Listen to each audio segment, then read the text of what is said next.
Hola, muy buenas. Soy la doctora Judith Ho, pediatra nutrióloga del Hospital de Especialidades Pediátricas de la República de Panamá.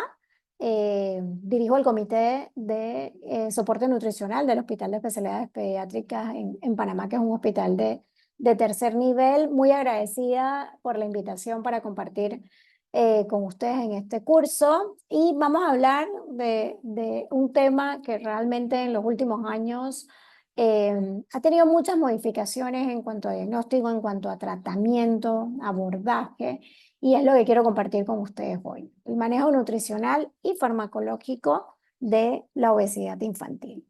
Definitivamente en los últimos años, en las últimas décadas, a nivel nutricional nos hemos visto enfrentados a muchos retos.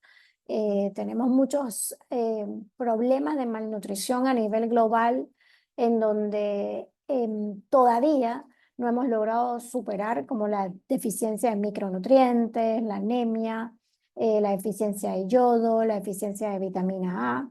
Sin embargo, existen actualmente otros retos para nosotros en la nutrición actual desde el punto de vista de la inseguridad alimentaria. Sigue siendo un tema importante y que, según las últimas publicaciones, ha ido en aumento definitivamente a nivel global por los distintos tipos de conflictos que hay también en otras regiones y que nos afecta directamente a nosotros en Latinoamérica y el Caribe. Seguimos viendo todavía publicaciones como, digamos, el impacto que tuvo la pandemia del COVID-19 también a nivel nutricional en la edad pediátrica. Tal vez no tanto desde el punto de vista del impacto de la misma enfermedad, sino de un impacto desde el punto de vista del confinamiento y de todas las medidas en realidad que se tuvieron que realizar durante la pandemia. Otro de los retos actuales en cuanto a nutrición infantil, que siguen siendo, digamos, un problema y que tal vez ha aumentado en los últimos años, es la muchas veces desinformación a través de las redes sociales. Representan para nosotros, pues, hoy en día los que nos dedicamos a, digamos, algún tipo de enfoque o abordaje nutricional en la población pediátrica, pues, este aumento en la desinformación que existe a nivel de las redes sociales y que pues muchas veces vemos distintos tipos de malnutrición asociados precisamente a esta influencia que tiene. En, en la actualidad, a pesar de todas las estrategias que en realidad se han ido implementando a nivel global para poder disminuir o mitigar las prevalencias de los distintos tipos de malnutrición, todavía tenemos en realidad, como ven en la imagen, muchos países que sufren de múltiples formas de malnutrición, llámese bajo peso, llámese retraso en el crecimiento, y sigue siendo con también un aumento importante desde el punto de vista de impacto a nivel global y en Latinoamérica y el Caribe, el sobrepeso y la obesidad. Y es en donde nos vamos a enfocar en los minutos que vamos a estar conversando hoy. La Organización Mundial de la Salud, en realidad, en sus últimas publicaciones del año pasado para acá, empieza a trabajar en un plan para poder acelerar y detener o disminuir la alta prevalencia que tenemos hoy en día de sobrepeso y obesidad de los menores de 19 años. Y esto es sumamente importante porque la gran mayoría de los países que debían cumplir con objetivos claros para el año 2030, en realidad están fuera de poder cumplir o fuera de ruta para poder cumplir estos objetivos. Y sabemos que estar fuera de ruta o estar realmente fuera de poder cumplir estos objetivos para disminuir la prevalencia de sobrepeso y obesidad en la población infantil representa para nosotros perder oportunidad para hacer intervención nutricional y representa para toda la población infantil y en la vida adulta pérdida de vidas. Por lo tanto, esto es sumamente importante porque tener pérdida de vidas, tener un aumento en la prevalencia de sobrepeso y obesidad, nos va a llevar a un aumento en la prevalencia definitivamente de todas las comorbilidades asociadas a sobrepeso y obesidad. Este es un mapa en realidad dentro del reporte del año pasado y pueden ver cómo a nivel de Latinoamérica y el Caribe nos encontramos con una prevalencia global de un 30% de prevalencia regional de un 30% en comparación a un 18% que es la prevalencia global. Panamá con una prevalencia alta en la actualidad de sobrepeso y obesidad en los niños menores de 19 años de aproximadamente un 29% y pueden ver cómo muy cercano a lo que tiene Costa Rica, un 31% probablemente, ¿no? Y como se describe, los países con mayor, en realidad a nivel de Latinoamérica y el Caribe, prevalencia de sobrepeso y obesidad actualmente son las Bahamas, Argentina, Chile y República Dominicana. Y esto nos preocupa a nivel regional porque las proyecciones en realidad para el año 2030 es que haya un aumento sumamente importante en la cantidad de niños que tienen a nivel global sobrepeso y obesidad. En la actualidad estamos más o menos en unos 149 millones de niños con sobrepeso y obesidad y para el año 2030, si nos mantenemos en este mismo ritmo, vamos a tener aproximadamente 250 millones de niños con sobrepeso y obesidad. Esto desde el punto de vista económico definitivamente representa un costo importante. Anualmente se invierten o causan costos la obesidad más o menos en 990 billones de dólares realmente a nivel global. Y existen distintas áreas de intervención que realmente se han ido a través de los años trabajando para disminuir o desacelerar un poco este alto crecimiento de sobrepeso y obesidad en la población infantil y en la población adulta. Intervenciones que van desde trabajar en la parte del mercadeo, trabajar en todo lo que tiene que ver con el ambiente desde el punto de vista de la alimentación, la actividad física, distintas legislaciones, regulaciones que probablemente a nivel de Costa Rica y por lo menos en Panamá se han ido trabajando, etiquetado nutricional, trabajando en tratar de tener un impuesto adicional para las bebidas azucaradas, ¿no? Y para también los distintos tipos de alimentación o alimentos que son, pues, en alimentos rápidos o comida chatarra, como le llamamos nosotros. La intervención a través de políticas no solamente, digamos, escolares, sino también sociales, son sumamente importantes dentro de las áreas de intervención del sobrepeso y la obesidad. Este mapa a mí me encanta siempre que hablo de sobrepeso y obesidad infantil y de la intervención. Me encanta mostrarlo. Hoy en día se conoce como el mapa sistemático de la obesidad y que cada vez ha ido creciendo más. O sea, realmente en las distintas publicaciones vemos en realidad desde el punto de vista que la obesidad es una enfermedad crónica, como se reconoce hoy en día, que tiene crisis y tiene momentos, digamos, de estabilidad. Sin embargo, este mapa conceptual en realidad lo que representa es lo complejo que es realmente la obesidad y su manejo.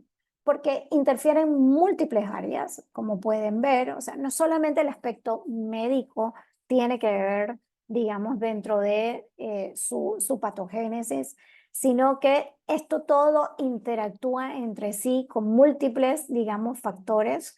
Actividad física que tiene que ver con lo individual, con lo ambiental, con la parte psicosocial, tanto individual como, digamos, social o ambiental, y que a su vez se relaciona con la parte biológica o propia, digamos, del individuo, y que es sumamente importante considerarlo, ¿no? Desde el punto de vista del consumo de alimentos, de las preferencias, de los cambios de patrones de alimentación que hemos tenido en los últimos años en realidad, ¿no?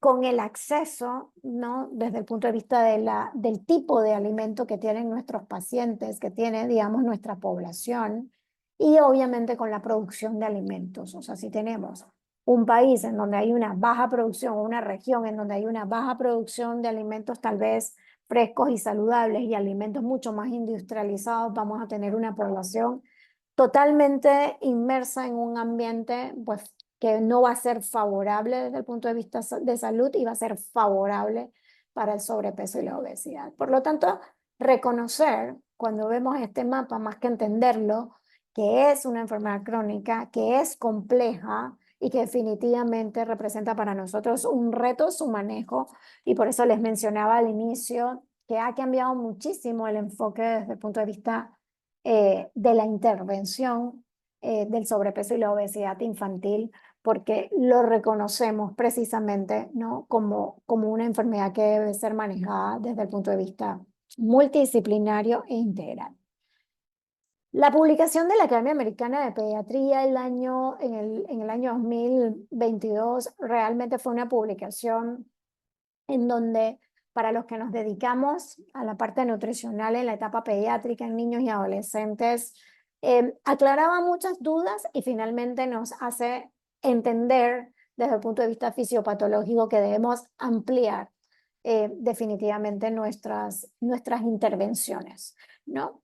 Los objetivos en esta guía realmente son tres objetivos principales para el manejo, ¿no? del sobrepeso y la obesidad infantil. Uno es reducir adiposidad, porque hoy en día en realidad más que enfocarnos en un peso corporal total, nos vamos a enfocar en composición corporal.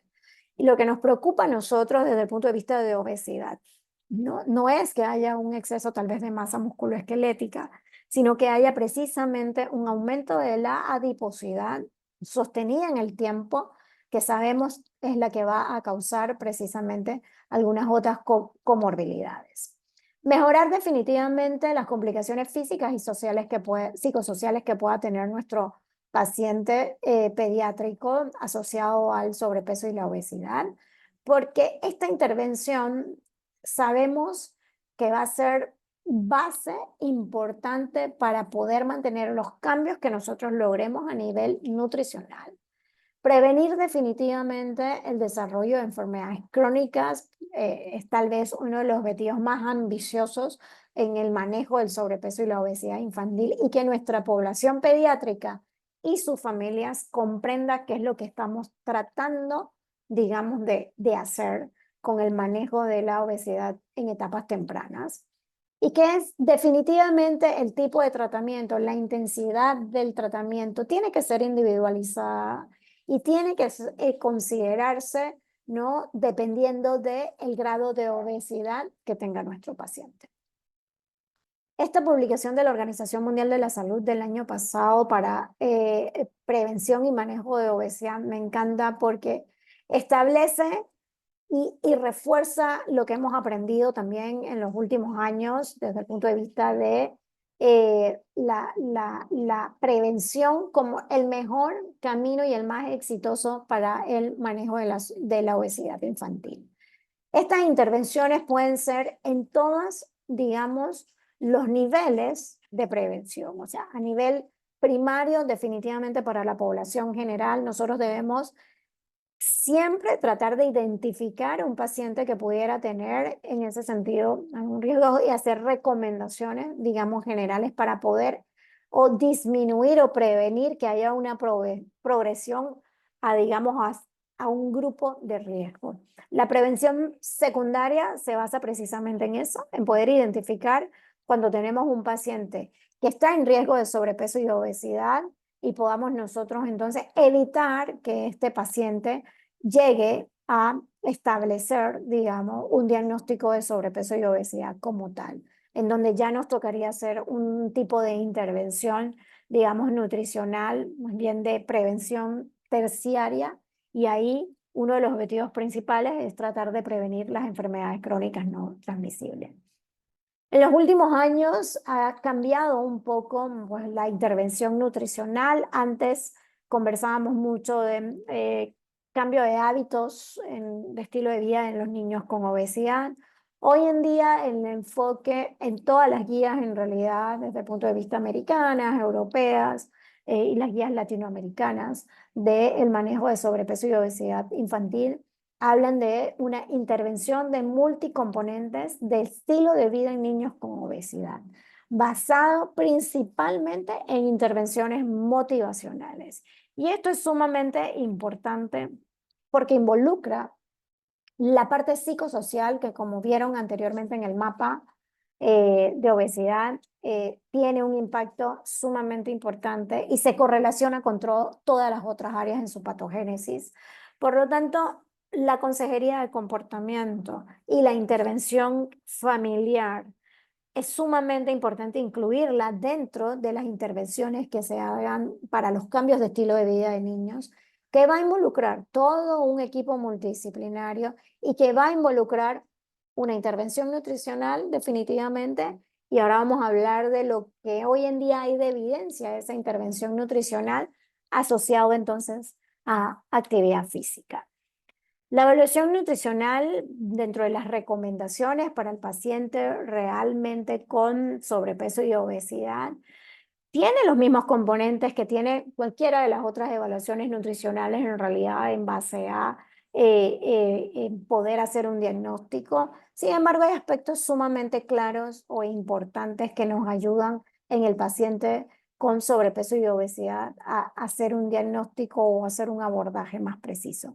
Estos son los componentes en realidad de toda evaluación nutricional, independientemente de la patología, una historia clínica nutricional no basado en lo que el paciente realmente pues come, ya sea a través de distintos tipos de encuestas alimentarias, ya sea un recordatorio de 24 horas, de 3 días, de 7 días. O sea, existen distintas herramientas que nosotros, digamos, manejamos para poder evaluar cómo es, ¿no? Y cómo son los aportes nutricionales de cada paciente. Una exploración física enfocada en nutrición, como hoy en día se describe, y definitivamente la antropometría para poder, digamos, calcular los índices antropométricos, exámenes complementarios, que ahora vamos a hablar un poquito de ellos, de los que se recomiendan hoy en día cuando ustedes tienen un paciente con sobrepeso y obesidad y composición corporal. Dentro de las estrategias de intervención nutricional, realmente están enfocadas precisamente a fortalecer eso que ya nosotros hemos aprendido y que como población general nosotros recomendamos definitivamente. Tiene que haber una adecuada nutrición materna durante la etapa, digamos, preconcepcional y concepcional, o sea, porque esto tiene un impacto y tiene, digamos, en los lactantes y en los preescolares un impacto desde el punto de vista de riesgo. Sabemos que las mamás que tienen un índice de masa corporal preconcepcional, digamos, en sobrepeso y obesidad, sus hijos van a tener o tienen, digamos, mayor riesgo de ser grandes para la edad gestacional o pequeños para la edad gestacional, que podría, digamos, o sea, asociado a mayor riesgo de tener sobrepeso y obesidad durante los primeros 5 años de vida. La lactancia materna, como recomendación general, debe ser una lactancia materna exclusiva durante los primeros 6 meses y se debe recomendar lactancia materna hasta al menos los 2 primeros años de vida. La lactancia materna es un factor protector, ¿no? Desde el punto de vista para el sobrepeso y la obesidad infantil. Y definitivamente hacer una alimentación complementaria, adecuada, balanceada, variada a partir de los 6 meses. según las recomendaciones de la Organización Mundial de la Salud o de cada una de las guías alimentarias por país. Uno de los puntos más importantes, como les mencionaba, es poder nosotros identificar qué pacientes tienen factores de riesgo para poder hacer una intervención temprana. Y esto es sumamente importante. O sea, el peso al nacer es un factor importante, el paciente que no ha recibido lactancia materna, el paciente que cuando ustedes en realidad eh, hacen la evaluación nutricional, está teniendo una tendencia en la curva de crecimiento, un aumento, es un paciente que está en factor de riesgo.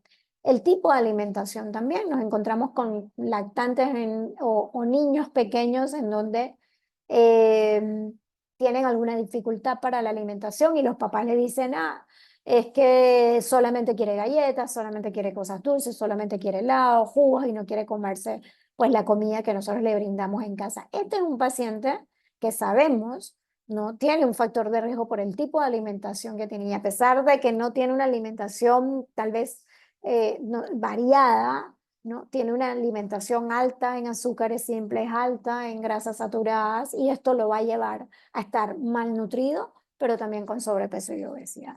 Por lo tanto, todos estos factores de riesgo, como les mencionaba, son sumamente importantes nosotros poder identificarlos, ¿no? Para poder hacer una intervención temprana y poder prevenir la progresión, porque yo creo que esa es la parte más difícil. Cuando a mí me toca evaluar, o me refieren a algunos pacientes que ya tienen lactantes o escolares, que tienen una obesidad, digamos, ya severa, definitivamente el a veces empezar a hacer estas intervenciones cuando pues estamos en una obesidad severa son difíciles, no imposibles, pero difíciles definitivamente, no solamente para el niño, sino también para toda la familia, todo el ámbito familiar. Todavía sigue siendo dentro de las recomendaciones, ¿no? Y las guías para hacer un screening o un tamizaje de obesidad, ¿no? Las curvas de crecimiento de la Organización Mundial de la Salud para identificar sobrepeso y obesidad en base a las curvas de índice de masa corporal son en realidad el screening recomendado hoy en día. O sea, todos nuestros pacientes, cada vez que vienen alguna cita, alguna intervención desde el punto de vista al consultorio, poder hacer graficar, o sea, pesarlos, medirlos y hacer, digamos, graficarlos en las curvas de crecimiento, calcularles el índice de masa corporal, va a representar este screening para sobrepeso y obesidad. Hoy en día también hay otras medidas, como les mencionaba, y que probablemente a medida que vayan pasando los años, vaya tomando mayor importancia, es como gol estándar para nosotros poder ver en realidad composición corporal y poder medir adiposidad, ¿no? Es en realidad el DEXA. Sin embargo, sabemos que no es es costoso, ¿no? Definitivamente, y es un poquito, pues en niños pequeños, muchas veces complicado poder hacerle algún tipo de esta evaluación con un DEXA. Así que sigue siendo todavía el índice de masa corporal la principal herramienta de tamizaje. Mucho más sencilla, mucho más rápida, mucho más accesible y menos costosa. Esta diapositiva me gusta en realidad compartirlas porque a veces se nos realmente olvida, ¿no? Que pudieran algunos medicamentos o algunos fármacos afectar, ¿no? El apetito de nuestros pacientes. O sea, sabemos que ya cuando vamos tal vez aumentando y lo vemos un poquito más en adolescentes y que usan algún tipo de fármaco que pudiera, digamos, afectar el apetito, es mucho mejor hacer intervenciones nutricionales antes que el apetito se vea afectado a cuando ya tenemos un impacto en el apetito. Los antipsicóticos, los antidepresivos, los antiepilépticos en su gran mayoría aumentan el apetito. Entonces nosotros en general cuando algún paciente inicia con alguno de estos tratamientos, empezamos a hacer ciertas seguimiento para ver si hay cambios en el apetito y poder ver y poder ir haciendo intervenciones desde el punto de vista temprano. Entonces, la verdad es que me gusta siempre compartirlo porque realmente a veces cuando vemos a un paciente, está recibiendo un tratamiento farmacológico por pues algún problema emocional, y cuando lo volvemos a ver en un año o en un año y medio, el paciente tiene una obesidad severa, tiene prediabetes, o sea, tiene otras complicaciones. Así que lo mejor es, apenas ustedes identifiquen a alguno de sus pacientes que esté tomando alguno de estos medicamentos, podamos hacer una intervención. Vamos a hablar en realidad de la alimentación y de las dietas como tal, o sea, de las recomendaciones de alimentación que hoy en día tienen algún tipo de evidencia y cuáles no tienen ningún tipo de evidencia. Esto es pregunta de todos los días en realidad en la consulta, ¿no? O sea, ¿qué realmente funciona o qué realmente tenemos nosotros que hacer para poder ayudar a un paciente pediátrico, ¿no?, a disminuir de peso sin causar, digamos, complicaciones, y que es realmente hoy en día lo recomendado? La reducción de la ingesta calórica probablemente es como la base de lo que tiene que, de la intervención nutricional, ¿ya? Y sigue siendo en realidad como la principal recomendación. ¿Cómo hacemos una reducción de la ingesta calórica para lograr precisamente una disminución de peso que yo le llamo segura, recomendable y saludable, de medio kilo por semana de peso, por semana en realidad, ¿ya?, para la población pediátrica? Y es sumamente importante que cuando se han comparado las distintas tipos de dietas, o sea, las dietas bajas en carbohidratos versus las dietas bajas en grasas, son eficaces, sin embargo, a corto plazo. Posterior a esto, realmente pues no tienen una eficacia adecuada. Que probablemente la que mayor eficacia tiene son las dietas en donde se mantiene o se normaliza la cantidad de proteínas con un aporte bajo de carbohidratos, ¿ya? Tienen una mayor eficacia cuando hacemos esos ajustes, y que tiene también pues una mejoría, probablemente uno de los aspectos más importantes en prevenir enfermedades crónicas, y es que hay una mejoría de los marcadores cardiometabólicos y de la resistencia a insulina. Hay otras dietas, las dietas muy bajas desde el punto de vista del aporte calórico, las dietas en donde son hiperproteicas con índice glicémico bajo. Eso en la población pediátrica en realidad no ha tenido un impacto o una efectividad para el manejo de la obesidad. Esta publicación me encanta porque precisamente responde ahorita en el 2024 a muchas dietas que tal vez en la edad adulta tienen indicaciones o se practican o están de moda, pero que en la población pediátrica pues no tienen en realidad ningún tipo de efectividad. Uno es la conocida dieta de simular el ayuno, en donde el aporte de alimentación es solamente por pocas horas, digamos, definidas al día. Esto no se recomienda en la edad pediátrica en realidad. La otra es la llamada como dieta por tiempo restringido, o sea, el paciente come por unas 12 horas y las próximas 12 horas no come. La dieta cetogénica para el manejo de la obesidad como tal no está realmente recomendada en la población pediátrica ni en la población adolescente, y el ayuno intermitente tampoco. Por lo tanto, bueno, desde el punto de vista de efectividad, ¿no?, como les mencioné al inicio, o de eficacia, son las dietas, digamos, desde el punto de vista un poco bajas en carbohidratos, con un aporte de proteínas realmente entre moderado a alto. Esto es sumamente importante, que va a depender en la población pediátrica, depende de la edad, depende del sexo, depende del grado de obesidad, para hacer esos ajustes desde el punto de vista de la alimentación, ¿no? No están recomendadas las dietas, como les mencioné, con muy bajo aporte calórico. Eso en pediatría realmente se desaconseja. Estas son dietas a veces que están por debajo de las 800 kilocalorías al día. No están en realidad indicadas tampoco las dietas en base a gasto metabólico basal. Y es porque la población pediátrica definitivamente tiene otros requerimientos diferentes, ¿no? Tanto desde el punto de vista calórico, tanto desde el punto de vista proteico y a su vez también, ¿no? El factor de crecimiento que es sumamente importante. Suplementos en realidad dietarios que en cierta forma se han ido estudiando si funcionan o no para el manejo de la obesidad.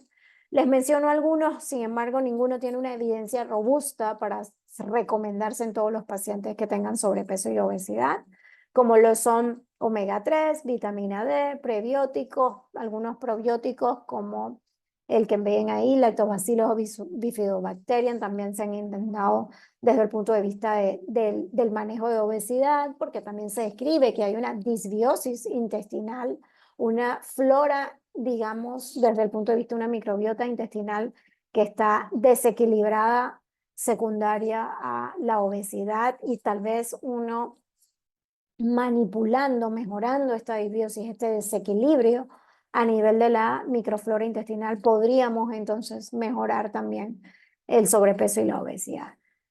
Polifenoles y otros extractos de plantas que también se han ensayado para el manejo de la obesidad pediátrica no están realmente recomendados. Por lo tanto, volvemos prácticamente al inicio, a lo que desde el punto de vista de intervención hoy en día conocemos. Es importante trabajar en hábitos, más que desde el punto de vista de restricciones a través de la alimentación y de la dieta, poder corregir todos los malos hábitos alimentarios que tengamos para poder entonces hacer intervenciones y poder corregir, como yo le digo a los pacientes que a veces tengo en consulta, corregir esos hábitos en realidad desde el punto de vista que nos están haciendo falta para poder lograr esa alimentación ideal. Entonces tenemos niños que tienen sobrepeso y obesidad, que no comen frutas, que no comen vegetales, que solamente comen un exceso de carbohidratos, azúcares y las proteínas. Entonces, si nosotros no mejoramos la base del problema, que tal vez tiene que ver con tener los hábitos de poder comer frutas, de poder comer vegetales, de poder tener un plato mucho más equilibrado, colorido, balanceado, que tenga vegetales, que tenga proteínas de buena calidad, que tenga carbohidratos de buena calidad. Vamos a estar sufriendo de sobrepeso y obesidad por toda la vida, porque vamos a estar en realidad restringiéndonos de muchas cosas, ¿no? Sin haber corregido probablemente la base del problema, que son los hábitos. Actividad física es sumamente importante. Sabemos que la actividad física va en todos los grupos de edad a tener un impacto sumamente importante en digamos, en el manejo del sobrepeso y la obesidad. Esta publicación del año pasado en cuanto a actividad física, sueño, ¿no? En los niños menores de 5 años y también ya salió la que es de 5 años a 19 años. Pero yo les quería mostrar aquí que dependiendo de los distintos tipos de actividad física, esto va a tener un impacto.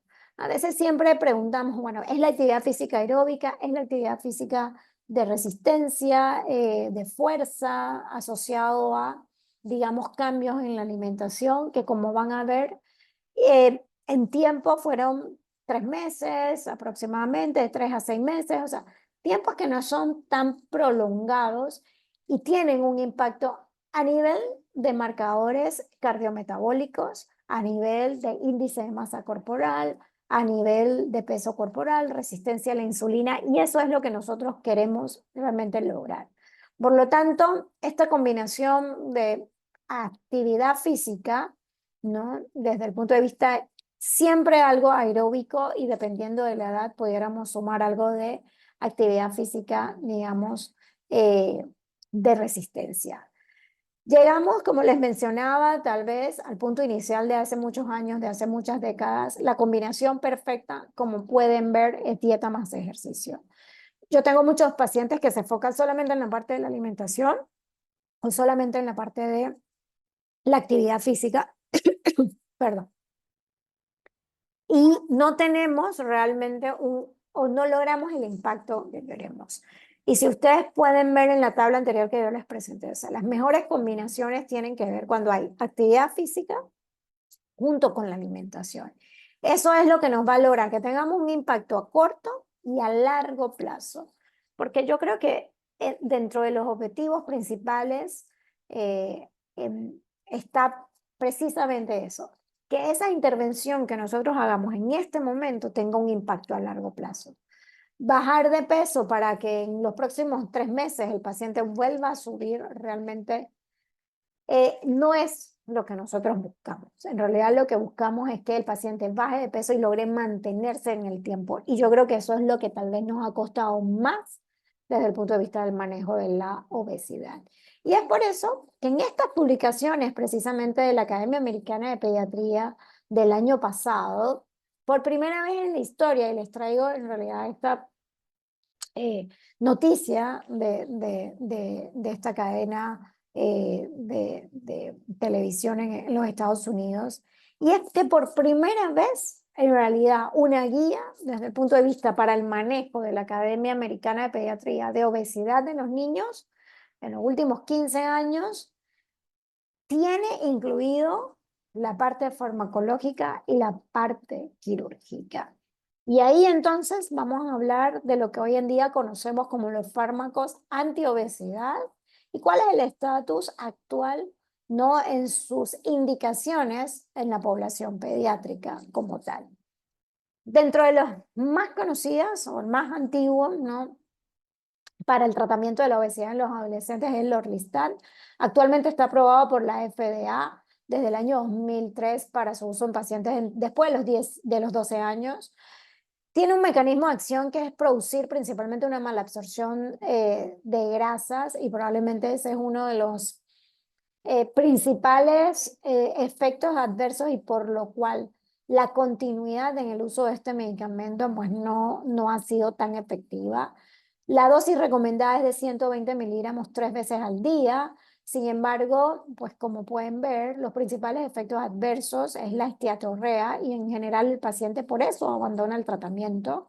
Pero el impacto más o menos desde el punto de vista de los cambios en el índice de masa corporal, cuando ustedes ven, ¿no?, en el principal estudio en donde digamos, se pudo demostrar esto, el SEM, ¿no?, en donde se compara el uso del Orlistat versus, digamos, un placebo. El cambio en el índice de masa corporal era aproximadamente de menos 0,7 a casi 2 kilogramos por metro cuadrado, ¿no? Esto en comparación, pues, al placebo que no tenía, digamos, este cambio. La anfetamina es otro de los medicamentos en realidad aprobado por la FDA para su uso en mayores de 16 años, pero por corto plazo. Es un inhibidor de la recaptación de noradrenalina y se usa principalmente para, digamos, como supresor del apetito a nivel del sistema nervioso central en el hipotálamo. Se puede dar a distintas dosis, o sea, desde el punto de vista de la población pediátrica en los mayores de 16 años, como pueden ver, o sea, hay dosis bajas desde 7,5 hasta 37,5 miligramos. Se logra en las publicaciones en donde se ha podido ver una disminución de aproximadamente un 4% del índice de masa corporal, no en los primeros en 12 semanas de tratamiento y en comparación al inicio, ¿no?, de tratamiento del índice de masa corporal. Sin embargo, tiene efectos adversos que hay que vigilar muy de cerca, cardiovasculares como lo que son taquicardia, hipertensión arterial, ¿no?, y que pues es probablemente por lo cual nuestros pacientes abandonan el tratamiento. En estos últimos años hemos tenido pues, mucha información y muchas publicaciones acerca de otros fármacos que han sido aprobados para su uso en pediatría. Los análogos del péptido 1 similar al glucagón tienden a aumentar la saciedad y reducir el hambre porque también trabajan a nivel del sistema nervioso central, disminuyen el vaciamiento gástrico. Hay distintas presentaciones actualmente, presentaciones orales versus presentaciones subcutáneas. Nosotros en Panamá tenemos solamente dos actualmente, la liraglutide y el semaglutide, son los que tenemos acceso, digamos, para su uso. Está aprobado el liraglutide por la FDA desde el año 2020 y es importante que a través del estudio Skeletons del doctor Kelly realmente pudimos apreciar el impacto que tenía, digamos, el uso de estos medicamentos para los adolescentes mayores de 12 años, ¿no? El liraglutide se utiliza de forma, digamos, subcutánea y se inicia en realidad con una dosis de 0,6 y se va aumentando cada semana hasta llegar, digamos, a una dosis de 3 miligramos subcutáneo. El aumento en realidad puede ser gradual y uno de los principales efectos adversos son los efectos gastrointestinales, ¿no? Principalmente las náuseas y uno pudiera en el paciente pediátrico demorarse un poco más. En vez de hacer estos aumentos cada semana, pues hacerlos, digamos, en un tiempo un poquito mayor, ya hasta poder alcanzar esa dosis de 3 miligramos.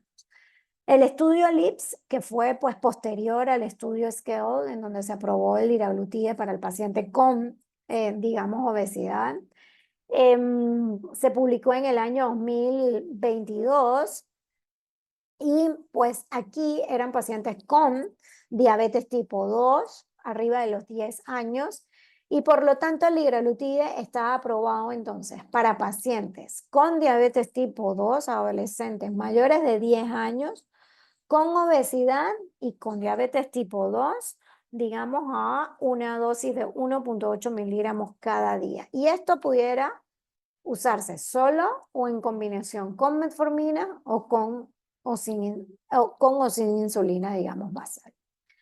El estudio SCALE fue un seguimiento de 56 semanas y en realidad ustedes pueden ver cómo prácticamente, digamos, cuando lo comparamos con el placebo, pueden ver en la gráfica azul, o sea, un 43% de los pacientes que estaban con liraglutide pudieron tener una reducción en base a su basal del índice de masa corporal de más de un 5%, y esto en comparación al grupo placebo que fue de 18%.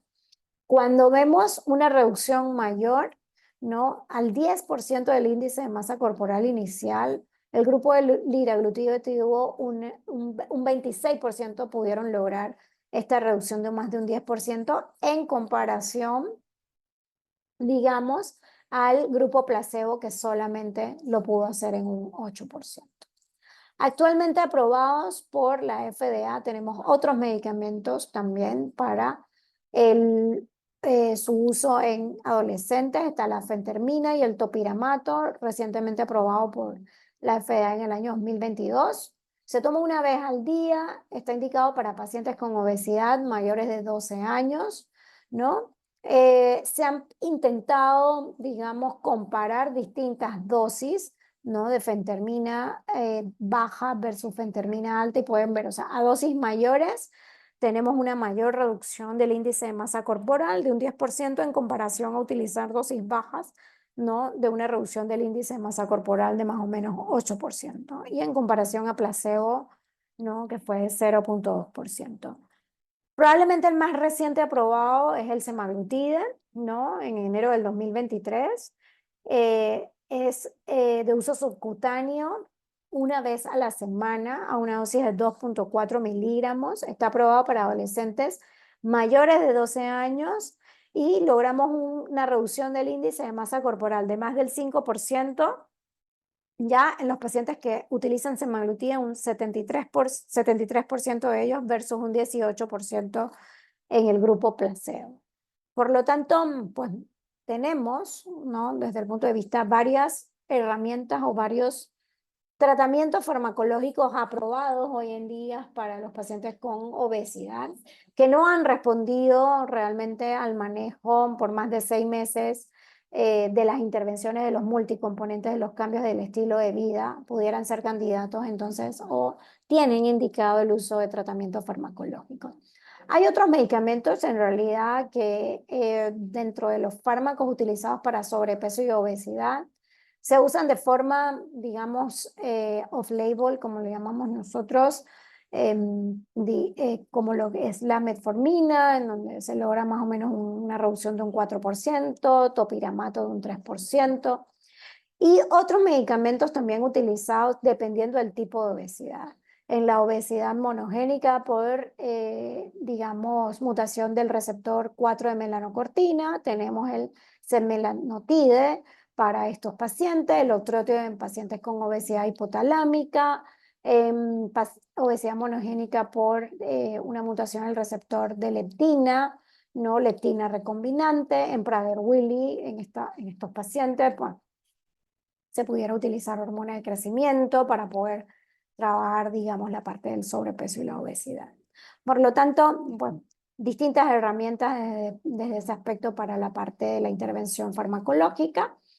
Y dentro de las indicaciones que la Academia Americana de Pediatría tiene en esta publicación del año 2023 para cirugía bariátrica en la población adolescente es índice de masa corporal arriba de 35 kilogramos por metro cuadrado o 120% por arriba del percentil 95 para edad o sexo, que en donde haya una afectación o una comorbilidad, llámese diabetes tipo 2, llámese hipertensión, esteatosis hepática, o un índice de masa corporal arriba de 40 o 140% del percentil 95 para la edad y sexo.